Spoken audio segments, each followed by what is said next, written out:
Nunchuck-wielding maniac attacks podcaster is promptly cut loose by NYC judge who also freed alleged subway assailant. The Big Apple. What the hell is happening over there? It's like New York's been soft ever since Snoop came through and crushed the buildings. These people are literally throwing boulders at your prisons, and prosecution has become such an exclusive nightclub that nothing short, not even murder, can get them on the list to get in the door. A nunchuck-wielding nut job sounds like a Halloween costume with a lengthy rap sheet attacked a podcaster in Midtown, but was promptly cut loose with no bail by a Manhattan judge, the Post has learned. Bryant Kenyatta, 50, apparently left podcaster Stevie Lew with a fractured arm in the unprovoked attack at 7th Avenue and 35th Street around noon March 12th, broad daylight. After following Lew and screaming, "F you, I'm going to F you up," the victim said on a podcast. But Kenyatta, who has 12 prior arrests, was put back on the streets Tuesday on supervised release by Judge Marva Brown,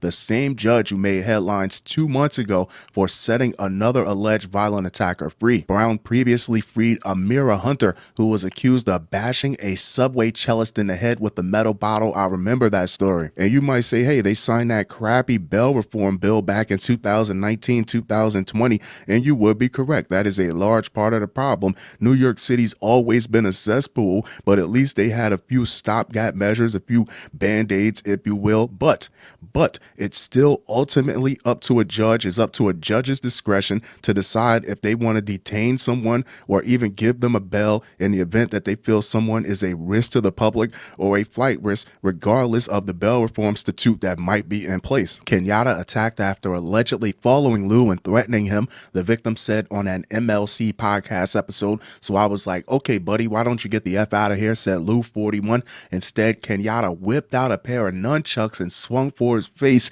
and everybody was kung fu fighting. Sorry, he was swinging for my head, and I raised my arm to block it, Lew of New Rochelle told the podcast. He said police responded quickly and gave chase, but Kenyatta got away. How can a nunchuck flailing weirdo beat you on foot unless he really is a ninja? The NYPD zeroed in on him Monday and charged him with felony assault and criminal possession of a weapon, police sources told the Post. At his Manhattan criminal court arraignment, prosecutors requested Brown set cash bail at $100,000. Prosecutors are doing their job, but the judge struck it down, instead freeing Kenyatta, who has a previous conviction for assault as a hate crime. You got people who've been living in the roughest parts of New York City for 30 plus, 40 plus years when they was real goons, real killers. Now you got people afraid to go to the grocery store because they might get punched in the jaw. They might get pushed off the subway. I guess it's safe to say the goons were the real ones keeping these type of weirdos off the streets.